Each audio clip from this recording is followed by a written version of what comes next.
I seek to learn and share with you my own journey and path of learning and understanding on the level 1am. The interpretation and views are my own. The Prophet, on Buying and Selling by Kahlil Gibran. And the merchant said, Speak to us of buying and selling. And he answered and said, To you the earth yields her fruit, and you shall not want if you know your hands.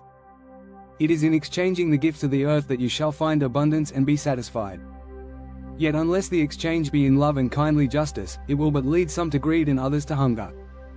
When in the marketplace you toilers of the sea and fields and vineyards meet the weavers and the potters and the gatherers of spices, invoke then the master spirit of the earth, to come into your midst and sanctify the scale and the reckoning that weighs value against value. And suffer not the barren-handed take part in your transactions, who would sell their words for your labor. To such men should say, Come with us to the field, or go with our brothers to the sea and cast your net, for the land and the sea shall be bountiful to you even as to us.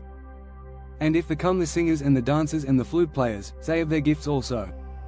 For they too are gatherers of fruit and frankincense, and that which they bring, though fashioned of dreams, is raiment and food for your soul. And before you leave the marketplace, see that no one has gone his way with empty hands. For the master spirit of the earth shall not sleep peacefully upon the wind till the needs of the least of you are satisfied. This chapter, on buying and selling, is a soulful reframing of economy. Gibran dismantles the cold mechanisms of trade and invites us to see commerce as communion, exchange as sacred, and value as something deeper than currency. He blends the practical with the spiritual, the material with the mystical. Let's unpack it, step by step, through your own evolving lens and the insights of philosophy and psychology. On buying and selling, philosophical and psychological analysis. 1. You shall not want if you know your hands. Reflection path. This is grounding. There is abundance in the earth, but it's unlocked through conscious work, not entitlement. Our hands, our capacity to contribute, create, and share, are the keys to sufficiency. Philosophically, Gibran roots abundance not in wealth, but in relationship to the earth and self-reliance. He calls us to trust our own efforts, not exploit others' labor. Psychologically, this affirms a healthy self-efficacy, the belief that one's own work is meaningful, impactful, and part of the flow of life. Dependency without contribution leads to imbalance, not just socially, but spiritually. 2. It is in exchanging the gifts of the earth that you shall find abundance. Insight, not hoarding, not competing, but giving and receiving creates fulfillment. It's a circular flow, not a system of winners and losers. Philosophers' view, this is an ecological and ethical economy, built on reciprocity and justice, not extraction. Gibran envisions a sacred market, where exchange is rooted in mutual nourishment. Psychological insight, when we participate in life's flow, by giving, sharing, trading talents, we feel connected and validated. Isolation and greed arise when we block that flow. 3. Unless the exchange be in love and kindly justice, it will lead some to greed and others to hunger. Understanding, this is a warning to systems, economic or personal, that lack soul. Without love and fairness, commerce becomes corruption, not connection. Philosophical depth, Gibran critiques capitalism without conscience. Economy without ethics is not abundance, but imbalance. He calls for conscious commerce, where values are as important as value. Psychologically, this speaks to moral injury, when people engage in systems that betray their core values. Greed wounds both giver and taker. Justice heals both. 4. Invoke then the master spirit of the earth, sanctify the scale. Interpretation, trade should be blessed, not just calculated. Even a transaction can be a form of ritual if done with awareness, equity, and intention. Philosophically, Gibran proposes a spiritual economy, not separate from the sacred, but infused with it. Money is not evil when handled with reverence. Psychologically, when we bring meaning into money, see it as an energy of exchange, not just power or security, we return to wholeness in how we relate to prosperity. 5. Suffer not the barren-handed, who would sell their words for your labor.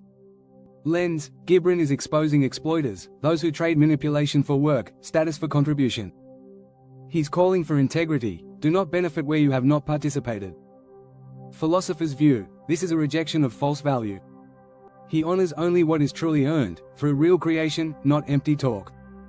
Psychologically, this protects against narcissistic dynamics, where some take without giving. Healthy systems are co-creative, not parasitic. 6. The singers and dancers, though fashioned of dreams, is food for your soul. Deepening, art is not luxury, it is essential nourishment. The dream weavers, the poets, the musicians, they too are workers, feeding the invisible body of humanity. Philosophically, Gibran levels the hierarchy between physical and spiritual labor. Bread feeds the stomach. Art feeds the soul. Psychologically, this affirms the creative unconscious. Music, poetry, movement, they access and express what words cannot. They restore wholeness where logic cannot reach. 7. See that no one has gone away with empty hands. Recognition, this is radical compassion. To ensure that everyone receives, in some form, even if it's not material. A word, a glance, a song, a touch, let nothing be wasted. Philosopher's lens, Gibran redefines success, not profit, but shared sufficiency. This is communal ethics, the wealth of the market is the dignity of its people. Psychologically, when we share, we generate collective healing. The fear of not having enough disappears when we realize enough was always a shared space.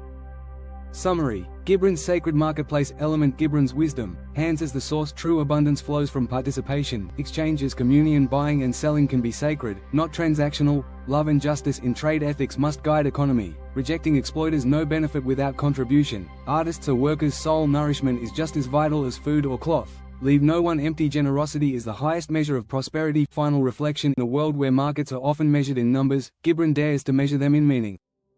He sees the marketplace as a living altar, where human dignity, creativity, and justice are exchanged, not only goods. And he challenges us to make our transactions not just fair, but sacred. What if your career, your dreams, your giving, were not sales, but offerings? Thank you for sharing in my journey.